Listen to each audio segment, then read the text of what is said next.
నీ సందేహాలన్నీ పరిశుద్ధాత్మ నడిపింపుకై అప్పగించు. అపోస్తుల కార్యములు 16వ అధ్యాయం 6వ వచనం. ఆసియాలో వాక్యము చెప్పకూడదని పరిశుద్ధాత్మ వారిని ఆటంకపరచెను. దేవుడు ఆ రోజుల్లో అపోస్తలుల్ని నడిపించిన తీరు చాలా ఆసక్తిదాయకంగా ఉంటుంది. ఈ నడిపింపు ఎక్కువ భాగం అడ్డగింపులతోనే నిండి ఉంది.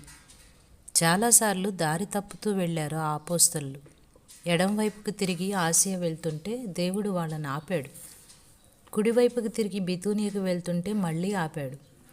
తర్వాత కాలంలో పౌలు జీవితం మొత్తానికి గర్వించదగ్గ సేవని ఆ ప్రదేశాల్లో చేశాడు. కానీ ఇప్పుడు మాత్రం పరిశుద్ధాత్మ ఆ తలుపుల్ని మూసి ఉంచాడు. సైతాను పదిలంగా కట్టుకున్న ఆ దుర్భేద్యమైన కోటగోడల్ని కూల్చే సమయం ఇంకా రాలేదు. ఆ పని కోసం అపోల్లో వచ్చి చేరవలసి ఉంది. ఇప్పుడు పౌలు బర్నబాల అవసరం మరొక చోట ఉంది. ఆసియాలో సువార్త చెప్పడం లాంటి బాధ్యతాయుతమైన పని కోసం వాళ్ళకింకా శిక్షణ అవసరం. నీ వెళ్లాల్సిన దారి గురించి ఏమన్నా సందేహం ఉంటే దాన్ని వెంటనే ప్రభువుకి అప్పగించు. వెళ్ళవలసిన ద్వారం తప్ప మిగతా తలుపులన్నింటినీ మూసేయమని ఆయన అడుగు. ఓ పరిశుద్ధాత్మ దేవా, దేవుని చిత్తం కాని దారుల్లో నా అడుగులు పడకుండా ఆ దారులన్నిటినీ మూసేసే బాధ్యత పూర్తిగా నీకే వదులుతున్నాను. నేను కుడి ప్రక్కకైనా ఎడమ ప్రక్కకైనా తిరిగితే నా వెనక నుండి నీ స్వరం వినిపించు అంటూ ప్రార్థించు.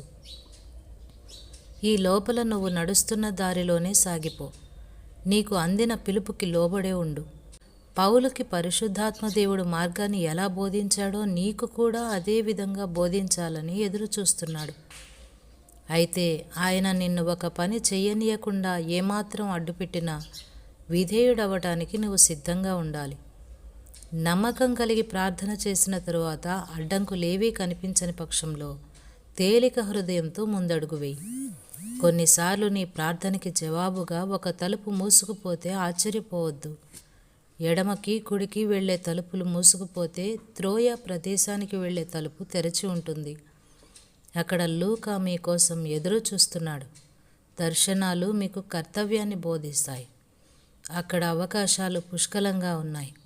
స్నేహితులు మీకోసం ఎదురు చూస్తున్నారు. నీ జీవితంలో విడదీయరాని చిక్కుందా?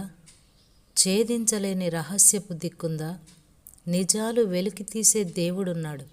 ఆయన చేతిలోనే ఆ తాళముంది. తండ్రి చేత మూయబడిన తలుపు నీ ముందుందా? అది తెరచుకోవాలని నీ అంతరంగం ఒవ్విళ్ళూరుతుందా? ఆయనే ఆ తలుపు మూసినవాడు. అది తిరిగి తీసేవాడు ఆయనే. చూడు, నెమ్మది గల దేవుని పట్ల ఓర్పు కలిగి ఉండవద్దా? సర్వజ్ఞాని ఆయనే అనటానికి అభ్యంతరముందా?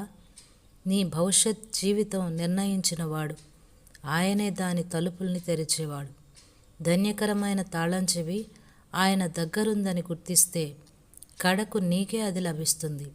ధన్యత, ఆదరణ, విశ్రాంతిగా మారుతుంది.